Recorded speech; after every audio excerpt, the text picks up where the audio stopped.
Welcome in. I'm Prim Saripapat alongside our NFL insider Adam Caplan with your ESPN headlines. So the National Football League has taken the trip across the pond every season since 2007. Next year, when the Jets and Dolphins make the trip, it will mark the very first divisional game to be played over in London. So Adam, what are your thoughts on such an important game being played overseas? Yeah, the divisional matchup was a surprise for the first time.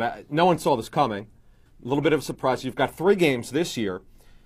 And then, of course, you've got the Chiefs who are going to give up a home game. We'll get to that. But I think that having interdivisional matchup overseas, it's a little bit of I don't want to say it's a gamble, but that's surprising to me that they would have such an important game against 2 heated rivals. The Dolphins and Jets have had some great games over the years. And the fact that they would do this overseas, to me, and we'll obviously see how good those teams are right now. Jets are terrible. Dolphins are starting to come on here. But the fact of the matter is to take a divisional game overseas to, quite frankly, the London market, although it's untapped and the league loves going over there and the economic benefits for them, the fans don't quite know who to cheer for. That's something that I think people we've learned as we've studied this, they don't know really, even if it's a home game for one team, they don't know much about this team anyway. So I think you'll lose the benefit of having your own fans over there. Yeah. Well, you mentioned there are a total of 3 games to be played next year in London. That includes the Bills and Jags will also play over there in Week 7, and then the Lions and Chiefs in Week 8. So let's talk about that. This is the one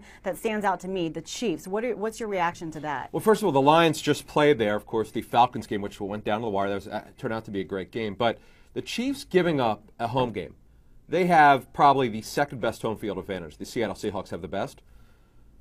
It's quite, we were surprised at that. And to give that up, to go over to London, obviously financially there's a benefit for it. But to lose their home crowd in Kansas City, where it's so hard to play, surprises me that they would do that.